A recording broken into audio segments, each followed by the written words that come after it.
Bonjour et bienvenue sur Non Limite Sécu, le podcast francophone hebdomadaire dédié à la cybersécurité.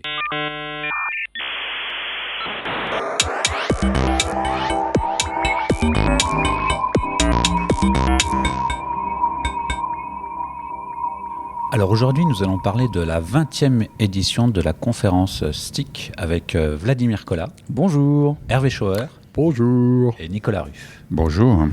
Alors Nicolas, quelles sont les particularités de cette conférence ?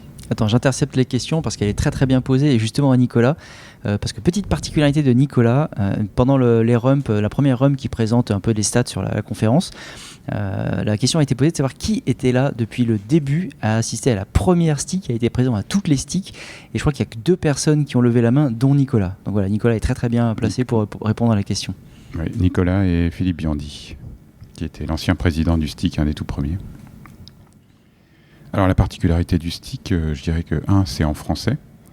Ils mettent un point d'honneur à faire une conférence en français, avec des actes en LaTeX, donc c'est une conférence quasi académique.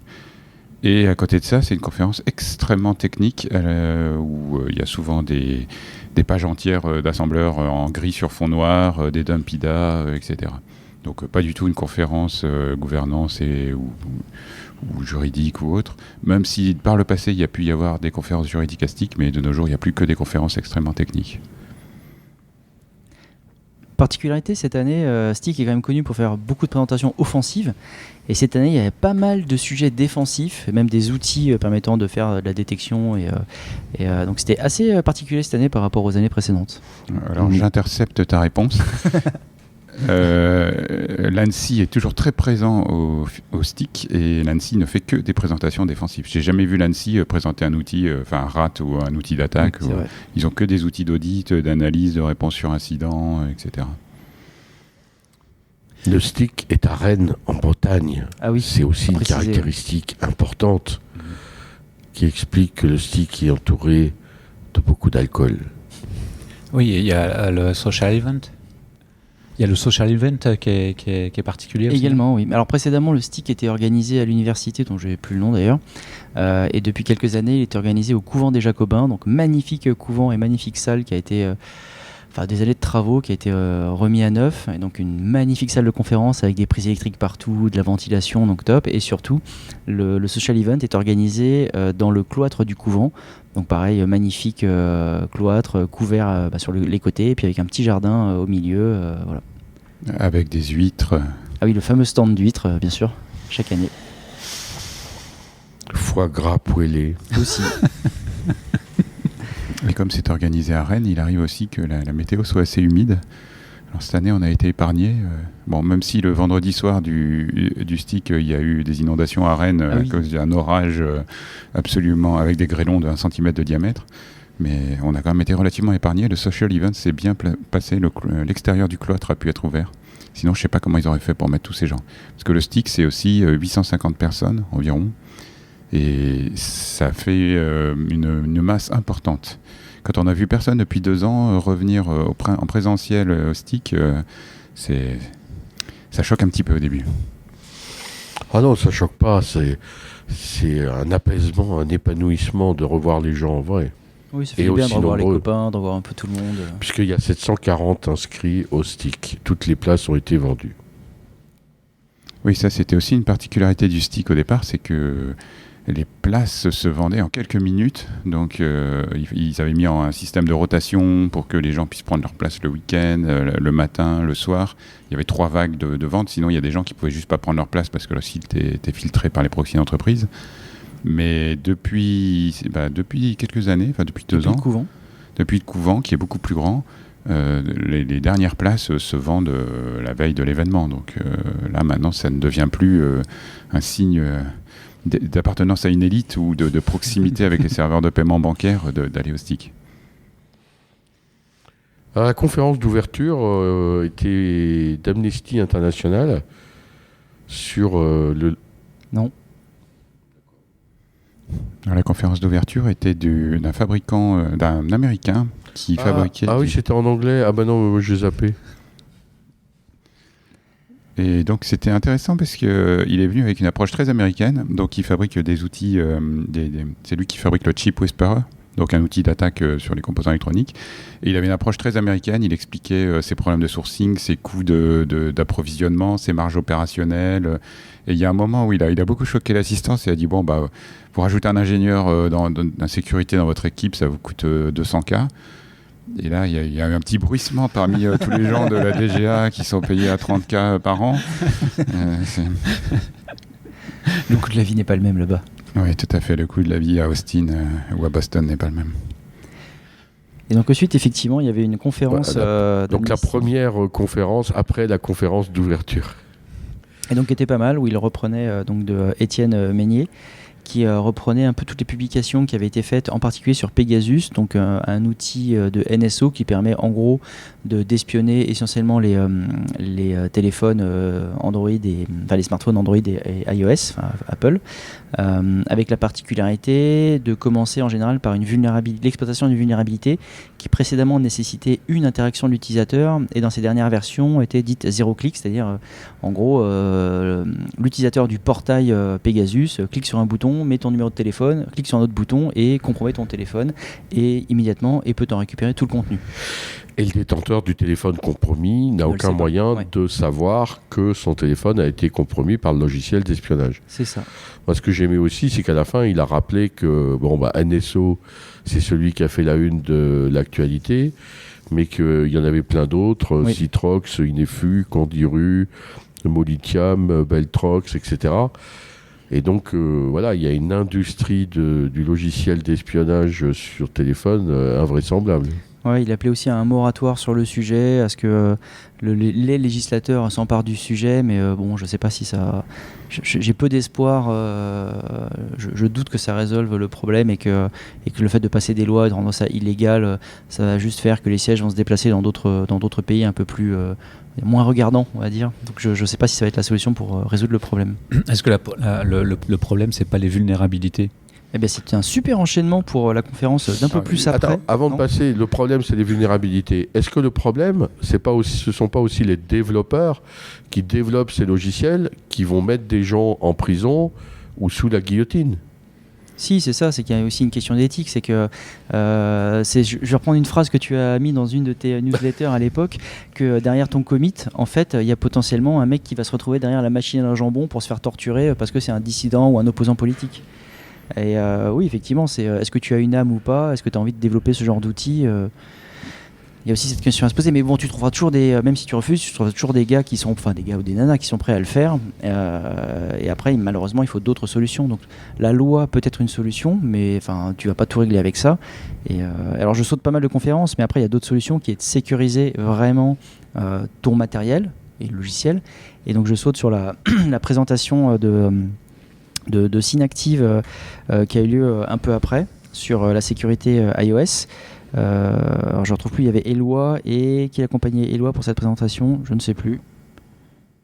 Fabien Perrigo. Fabien, justement sur la sécurité d'iOS et qui était un peu la suite de leur présentation d'il y a 3 ans où ils présentaient toutes les mesures de sécurité mises en place par Apple pour sécuriser iOS.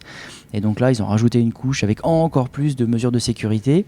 Ça devient de plus en plus compliqué de compromettre, de trouver des vulnes sur iOS. Il y a encore potentiellement des contournements, je ne vais pas détailler, mais il y a une des mesures de sécurité qui s'appelle PAC qui a encore des techniques de contournement, mais globalement le niveau de sécurité il est vachement élevé. En fait ça fait surtout augmenter le coût des attaquants, ce qui fait que tu comprends pourquoi est-ce que sur Zerodium une vulnérabilité 0 clic sur iOS ça coûte 2 millions. Parce que la quantité de travail est dingue. Et après, la question, c'est est-ce qu'ils vont réussir à atteindre un niveau de sécurité qui fait que le coût sera trop élevé et les gens vont juste arrêter de trouver des vulnérabilités sur iOS ? Bien sûr que non. En parallèle de ces travaux d'amélioration, il y a cette vulnérabilité récente qui est sortie qui s'appelle Evil Never Sleeps. Et qui donne quand même raison à un certain nombre de conspirationnistes. Parce que, je ne sais pas si tu as remarqué, mais c'est pas une vulnérabilité, en fait, c'est une fonctionnalité. Oui. En fait, quand ton iPhone est éteint, tu peux continuer à payer avec Apple Pay ou utiliser les tickets de métro, badger à des portillons. Et en fait, la partie géolocalisation, par le protocole AirTag et la partie paiement NFC continue à fonctionner de téléphone éteint. Ouais, reste alimenté. Et donc, en fait, il y a des failles dans le baseband de ce truc-là. Et donc, en fait, tu peux pirater un téléphone éteint. C'est comme dans les films, tu disais, il faut enlever la batterie, en fait. Voilà. Donc, je pense que ça, plus le baseband radio qui n'est pas fabriqué par Apple directement, plus toutes les fonctions opérateurs pour la gestion à distance du téléphone, il y a encore pas mal de choses qui sont faisables, quoi. Après, aussi, un des trucs, c'est que... alors, je vais répondre à ce que je dis là. C'est aujourd'hui, c'est compliqué d'avoir des vulnérabilités dites Tethered, en fait, qui supportent le reboot avec de la persistance sur iOS. Donc, en gros, si tu rebootes ton téléphone, théoriquement, tu te débarrasses de l'implant. Sauf que... Il suffit d'élargir la surface d'attaque. Tu attaques un autre composant, un autre microcode que celui que iOS. Mais par rapport à iOS, en fait, si tu rebootes ton téléphone, tu te débarrasses de l'implant. Sauf qu'en fait, comme les mecs en face ont un portail où ils mettent ton téléphone, ils cliquent, ils te compromettent, il a juste à attendre que ton téléphone se reconnecte sur le réseau, il reclique et il te recompromet. Donc malheureusement... Oui, sans parler de cet implant qui... Quand tu appuies sur le bouton pour éteindre le téléphone, en fait, c'est intercepté par le noyau et du coup, il fait semblant que ton téléphone a rebooté. Il t'affiche un faux écran, une fausse animation de reboot et il te fait croire que le téléphone a rebooté alors qu'en fait, pas du tout. Et donc, en fait, l'implant reste persistant comme ça. Non, mais il ne faut pas sous-estimer les hackers, hein. Quel que soit le niveau des défenses, ils trouveront une solution. Ouais, vrai problème. Et sinon, autre conférence, il y a eu pas mal de conférences donc, sur de la défense, sur la détection, réponse à incidents. Un petit outil très bien de Aurélien Borde et de Mathieu Buffet, AD-Deleg, qui permet en fait d'analyser toutes les délégations de droits sur tous les objets Active Directory. Et en gros, ça permet de détecter les délégations un peu bizarres ou potentiellement malveillantes qui ont été posées sur des objets et qui peuvent permettre de garder de la persistance sur un Active Directory une fois compromis. Ça, c'était pas mal. L'outil marche très bien en ligne de commande. C'est vraiment super. Et il est développé en Rust. Mais alors ça, c'est un petit peu le troll. Désolé de troller, hein. C'est pas dans mes habitudes, mais... L'ANSI a complètement abandonné OCaml et tous les outils présentés par l'ANSI depuis quelques années, maintenant c'est du Rust. Donc je ne sais pas comment ils vont faire, quelle sera la nouvelle hype dans 5 ans. Mais... Autre présentation intéressante sur RDP où donc Valentino Ricotta a présenté une technique d'attaque et de fuzzing sur le client RDP pour trouver des vulnérabilités sur les clients avec différents scénarios assez rigolos de dire voilà les attaquants peuvent se connecter avec un client RDP sur un serveur compromis ou en cours d'attaque et en fait l'idée c'est de trouver des moyens de pirater le client RDP donc de l'attaquant et donc il a développé des petits fuzzers pour fuzzer les différents channel parce qu'en fait RDP c'est une connexion dans laquelle il y a différents canaux et il y a un canot pour le clavier, un canot pour l'écran, le son, etc. Et en fait il y a certains canaux qui sont on va dire peu regardés, assez sensibles et donc activés par défaut et il a trouvé des trucs intéressants sur certains canaux donc la presse était intéressante. Ah, elle était excellente, surtout que c'est une présentation étudiante aussi. Donc alors j'ai beaucoup apprécié, donc félicitations à Valentino Ricotta. Autre présentation aussi intéressante, moi ça fait peut-être 10 ans que je l'attendais parce qu'il y a très longtemps une certaine entreprise dont je ne citerai pas le nom qui s'appelait HSC avait sorti un outil, alors je ne sais plus qui l'avait fait chez toi Hervé, qui était c'était RDP to TCP qui permettait en fait de tunneliser dans un canal RDP du flux TCP. Donc c'était pas mal en cas de pentest, tout simplement parce que tu avais une connexion RDP, tu pouvais tunneliser du TCP, donc faire ton pentest de chez toi avec tes outils sans avoir à les déposer sur la machine. Et c'est Mouad, je crois, qui avait développé il y a longtemps ICA to TCP, qui est l'équivalent, mais pour les protocoles ICA, donc de Citrix. Et je crois que l'outil, il l'avait jamais réalisé. Je l'avais contacté il y a longtemps pour savoir s'il allait le publier. Et là, donc, il y a quelqu'un qui a fait une présentation, Hugo Clout, je sais pas comment ça se prononce, je suis désolé. Qui a fait une présentation de ICA to TCP, qui est donc un proxy SOX pour Citrix et qui permet de la même manière, quand tu fais un pentest avec un Citrix en face, c'est-à-dire un outil entre guillemets de virtualisation de desktop, ça te permet tout simplement de lancer l'outil des deux côtés et tu peux tunneliser donc du TCP et tous tes outils à travers les canaux ICA. Donc très pratique pour du pentest. Alors c'était pas encore publié. Hein. Il n'a pas encore publié ? Donc on ne sait pas si c'est en Rust. Ah. Ensuite, qu'est-ce qu'il y a eu comme conférence intéressante ? Moi, j'ai bien aimé le retour en arrière dans le désassembleur. Ah oui, c'était tout pas ce mal, qui est ça. time travel. Mmh. Oui, donc tout ce qui est time travel debugging, c'était une nouvelle fonction de WinDBG quand on utilise la version du store Windows qui permet de revenir en arrière sur des traces d'exécution. Et en fait, l'API est fournie, est intégrée dans Windows. Donc du coup, il y a plein de personnes qui développent des outils tiers autour, par exemple des plugins IDA, des choses comme ça. Et donc ça permet dans IDA, par exemple, de faire la colorisation de code sur les chemins d'exécution qui ont été empruntés ou de revenir en arrière dans la trace d'exécution. Et il y avait une partie qui était assez marrante, qui est en gros, pour pouvoir utiliser cette fonctionnalité, il faut plus ou moins prouver qu'on est le debugger Microsoft, mais bon, c'est basé sur des mécanismes pas très solides, et donc il y a moyen assez facilement d'appeler les bonnes DLL et de bypasser le système. C'est ça que j'ai trouvé intéressant, c'est que Lucas Georges a montré qu'on pouvait déboguer les processus clés de Windows tout en n'ayant qu'un accès utilisateur lambda. Et pourquoi c'est intéressant de revenir en arrière ? Parce qu'en fait, ce que tu fais, c'est la technique du F5 ou du F8 selon le debugger que tu utilises. C'est-à-dire que d'habitude, quand tu traverses du code, et particulièrement du code obfusqué ou des boucles qui ont été déroulées, des choses comme ça, en fait, tu vas step by step à la main jusqu'à espérer tomber sur le saut qui va vérifier si ta clé de licence elle est valide ou pas, ou si ton exploit il s'est déclenché, enfin ta faille, ton buffer overflow s'est déclenché. Et donc c'est assez long, c'est assez pénible. D'ailleurs, il y a un challenge stick une année où le gars expliquait qu'il avait fait F8 pendant 8 heures d'affilée pour traverser tout le code obfusqué du challenge. Donc si tu dois recommencer à chaque fois, c'est pénible. Donc là, tu lances le programme et ensuite tu enregistres la trace d'exécution et ensuite tu peux revenir à un endroit clé. Voilà, tu peux revenir à un endroit clé, tu sais exactement par où il est passé et du coup tu lis le code en déroulant et tu dis voilà, c'est là le saut qu'il n'a pas pris et qui fait que je suis pas rentré dans la partie qui dit vous avez gagné, voilà le flag. Donc tu gagnes un temps fou en fait. Et en plus maintenant, en fait il y avait des mécanismes pour le faire, mais il y a tout un tas de problèmes parce que la plupart des outils tiers sont pas supportés au-delà de leur publication dans les conférences. Là, le fait que c'est nativement intégré à Windows et que c'est supporté, que ça vient dans WinDBG, fait que c'est une feature du système d'exploitation. Donc là, il y a une certaine pérennité. Si les internals de Windows changent, Microsoft va adapter la feature. Et donc du coup, on est quand même, c'est un vrai outil, quoi. C'est pas un script de hacker qu'il a publié pour aller à Recon ou à Stick, quoi. Et effectivement, ce que disait Hervé, alors c'est un petit peu adjacent, mais c'est sur le fait que dans Windows, il y a les Protected Process Lite, qui au départ étaient quand même essentiellement faits pour de la DRM, donc pour protéger Windows Media Player, pour pas pouvoir extraire les clés DECSS et autres, et qui fait qu'il y a un certain nombre de process clés du système qu'on ne peut pas débugger. Mais comme sous macOS aujourd'hui, il y a un certain nombre de process, comme Login Window ou des choses comme ça, qu'on ne peut pas débugger, ou iTunes typiquement, puisque tout ça c'est fait pour de la DRM. Et en fait, si on fait croire qu'on est un ingénieur support Microsoft qui utilise le bon outil, parce que dans les propriétés, je ne sais plus comment il avait fait, c'était dans les métadatas de la DLL, il fallait avoir une signature quelque part. Du coup, là, l'API acceptait d'aller débugger ces process. Donc en fait, ils ont créé une feature de sécurité qui, en fait, de toute façon, ne sert à rien, parce qu'elle a été contournée assez rapidement par tout ce qui est débugger à base d'hyperviseur.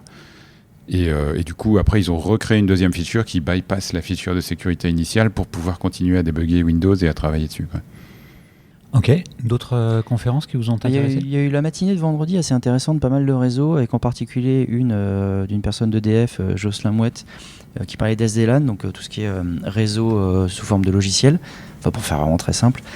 C'était intéressant parce qu'en fait, il présentait de l'architecture réseau, des équipements réseau, pas mal de micro-segmentation, donc c'était assez intéressant parce que ça changeait un peu de toutes les autres confs qui étaient très orientées reverse, outillage, etc. Donc ça, c'était pas mal, c'était un peu archi. Le profilage des équipements pour pouvoir les mettre dans le bon segment. Oui. Moi, ce que j'ai surtout remarqué, c'est qu'il y avait une machine à café. Et donc, je me suis dit que malgré le 802.1x, on pourrait avoir quand même une machine à café. Ça dépend des infrastructures. Non, ça dépend des bâtiments. Un des vrais problèmes donc, du NAC, du 802.1x, donc le fait de demander aux équipements de s'authentifier pour accéder au réseau, c'est qu'en fait, quand tu as un équipement un peu évolué, genre un ordinateur, ça va, mais quand tu es face à une imprimante qui supporte rien ou éventuellement une machine à café, ça pose souvent des problèmes. Donc là, ils présentaient des solutions, comment est-ce qu'ils faisaient, c'était vraiment pas mal. Après, moi, ma conférence préférée, c'est celle qui a eu lieu le vendredi après-midi sur la mise en quarantaine du navigateur, de Fabrice Desclos et de Frédéric Vanière, Moi personnellement, j'ai adoré la conf, à la fois sur l'aspect technique et puis aussi sur la prestation des orateurs qui était hyper drôle. Où en gros ils avaient des contraintes de navigation sur internet, de sécurité, et je sais que j'avais un client il y a très très longtemps dans le pharmaceutique qui avait mis en place du RDS, donc de la navigation web à partir de machines virtuelles qui étaient dans un data center, avec ensuite accès en RDP ou directement depuis un navigateur vers ces navigateurs là. C'était pas ouf, ça marchait mais c'était pas ouf, et donc lui il a présenté une version équivalente totalement open source, où il reprenait en fait le fonctionnement des solutions de jeux en ligne en mode cloud, où en fait depuis ton téléphone, ton navigateur, tu accèdes à une machine virtuelle et c'était vraiment impressionnant ce qu'ils ont fait, ça marche bien. Il a même sorti une démo de Quake et qui était fonctionnelle, qui marchait très bien, et en gros c'est simplement tu as une zone dans laquelle tu as ton hyperviseur avec toutes tes VM qui vont naviguer sur internet, ils ont même des cartes graphiques pour accélérer les calculs et l'encodage du flux vidéo. Et donc ça c'est une espèce de zone entre guillemets poubelle ou sacrifiable, et derrière tu as tes zones de ton SI interne protégées avec potentiellement ton AD si tu as un domaine Active Directory de Microsoft qui accède juste à un serveur web avec un flux vidéo où tu peux intercepter les clics, potentiellement le son, etc. Et ça marche super bien. Mais ce que j'ai bien aimé dans cette présentation, outre la forme qui était aussi absolument adaptée au vendredi après-midi, enfin on ne s'est pas endormi pendant cette présentation, mais ce que j'ai bien aimé, c'est que ça prouvait que la sécurité n'était pas forcément punitive. Parce qu'on a tous eu des laptops d'entreprise où on allume, il faut 10 minutes pour que les GPO descendent, que l'antivirus fasse un scan, qu'il fasse un contrôle d'intégrité du poste. Ensuite, on se connecte à des solutions RDP, Citrix, machin et tout. C'est lent, dès qu'il y a une animation, avec toutes les pubs, les animations flash et tout, ça lag. Et en fait, les gens te disent « Ah, bon monsieur, c'est pour votre sécurité ». Alors que font les utilisateurs, ils font un bridge 4G sur leur téléphone et puis ils font la 4G directement. Ils passent pas par ces solutions parce qu'elles sont pas... Ok, c'est hyper secure, mais quand tu développes, tu peux pas utiliser Visual Studio ou un navigateur dans une solution remote. Et eux, ils se sont dit « Ok, pourquoi les gens ne l'utilisent pas ? Parce que c'est pas convivial, parce que c'est pas rapide. » Et effectivement, ils ont réutilisé des techniques qui sont utilisées dans Shadow, dans Stadia, etc., pour faire de l'encodage sur des clusters de cartes graphiques, garder la qualité d'origine, avoir une latence minimale, et ça fait des solutions de sécurité qui sont utilisables. Et tu peux même télécharger des fichiers, tu as une espèce d'une passerelle de partage de fichiers qui te permet, sur laquelle tu peux même faire passer les antivirus. Donc tu peux récupérer tes fichiers et télécharger, donc ça marche vraiment bien. Oui, c'est-à-dire que les gens voient sur leur poste à eux les fichiers qu'ils téléchargent comme si le navigateur tournait sur leur poste. Exactement. Moi, je trouve que c'est l'exemple typique que la sécurité, ça avance, c'est un succès. et merci au CEA pour cette effectivement excellente présentation. Ouais, je ne suis pas tout à fait d'accord avec toi, Hervé. Alors, le outil est open source, donc c'est effectivement, on peut l'utiliser, l'installer. Mais le problème de la sécurité, c'est que les gens achètent des appliances, et tant que tu n'as pas quelqu'un qui fait le support et qui vend la solution sous forme de boîtier, la quasi-totalité des entreprises ne l'utiliseront pas. Alors effectivement, pour les gens qui comprennent ce qu'ils font et qui ont vraiment envie de faire plaisir à leurs utilisateurs et qui peuvent se procurer des GPU, c'est une solution que je recommande chaudement. Mais la quasi-totalité du CAC 40 va prendre des intégrateurs qui vont faire des déjà, les auditeurs de nos limites sécu l'utiliseront. Nicolas, tu veux dire que la sécurité est un succès à venir ? Je veux dire que la sécurité aurait pu être un succès et que c'est de la faute des experts sécurité si c'est un échec. En fait, après, c'est une solution aussi pour des gens qui ont vraiment un gros besoin de sécurité. La plupart des entreprises passent par des proxys filtrants, avec potentiellement aussi de l'antivirus dedans. Et c'est, on va dire, suffisant pour une grande partie des besoins. Là, eux ont besoin d'avoir un réseau qui est déconnecté d'Internet. Et c'est pour ça qu'ils ont mis en place cette solution qui est vraiment très très élégante. Ouais, de toute façon, un Chrome de base est quand même relativement sécurisé avec ces modèles de sandboxing. Alors je précise qu'on enregistre en live et que donc on se voit, je les vois rigoler. Attends, mais tous les jours il y a des vulnes sur Chrome. Oui, mais regarde le prix qu'elles sont payées. C'est quand même un consultant, un pentester lambda dans une SS2I française ne sort pas des 0 des Chrome. Ok. Quelqu'un voudrait apporter le mot de la fin ? Juste avant, il y a la traditionnelle session des RUMP là, dont on peut parler aussi. Ah oui. Donc les sessions des RUMP, c'est une tradition à STIC où en fait ce sont des présentations courtes de quelques minutes. Historiquement, ça n'est plus le cas. Donc normalement, à la fin d'une présentation, on applaudit pour remercier la personne. Et là, les RUMP, avant, il y avait une espèce de tradition qui était que si le sujet n'intéressait pas le public pouvait applaudir. Et donc ça voulait dire que la personne devait arrêter sa présentation et sortir. Je me souviens, il y a quelques années, c'était à l'université encore, il y a une personne qui a fait une rump et qui s'est fait sortir très rapidement. Enfin, il y avait même des trucs avec un comment ça s'appelle le truc qui un nerf, voilà, qui projetait une fléchette si le temps était dépassé, etc. Enfin voilà. Et c'était rigolo, mais c'est vrai que c'est un peu dur si tu fais une présentation comme ça devant 600-800 personnes de te faire sortir au bout de quelques secondes.